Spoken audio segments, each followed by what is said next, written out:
২ মাস আগে গড়ে ওঠা ব্যঙ্গাত্মক সংগঠন ককরোচ জনতা পার্টি বা সিজেপির নেতৃত্বে চলছে এই আন্দোলন। সংগঠনের প্রতিষ্ঠাতা ৩০ বছর বয়সী অভিজিৎ দীপকে স্পষ্ট করে জানিয়ে দিয়েছেন, আলোচনা চাইলে সরকারকেই আগে এগিয়ে আসতে হবে। তার ভাষায়, সরকারের অহংকার এবার বন্ধ করতে হবে।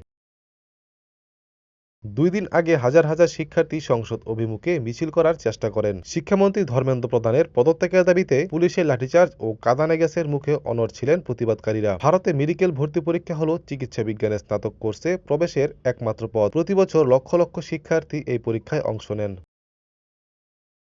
সিজেপির মুখপাত্র আশুতোষ রাঙ্কা জানিয়েছেন, সরকার চাইলে নিরপেক্ষ কোনো স্থানে বা সরাসরি যন্তর-মন্তরে আলোচনায় বসতে রাজি তারা। তবে শিক্ষামন্ত্রী পদত্যাগের দাবি থেকে এক চুলও সরবেন না তারা। অন্যদিকে সরকারি সূত্র জানিয়েছে, আলোচনায় আগ্রহ থাকলে আন্দোলনকারীদেরই উদ্যোগ নিতে হবে।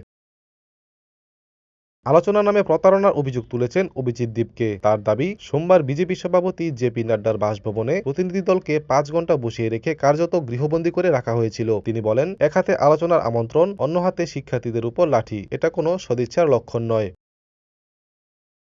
জেপি নাড্ডা সোমবার প্রতিনিধি দলের সঙ্গে বৈঠকের আশ্বাস দিয়েছিলেন, সরকার নেতৃত্ব দাবিগুলো নিয়ে আলোচনা করবে। কিন্তু সেই আশ্বাস পরদিনই ফাঁকা মনে হয়েছে আন্দোলনকারীদের কাছে। কেন্দ্র এখনও এই অভিযোগগুলোর কোনো জবাব দেননি।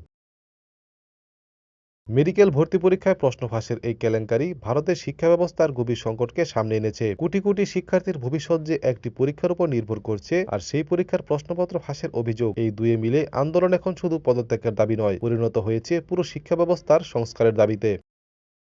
ATV USA international desk.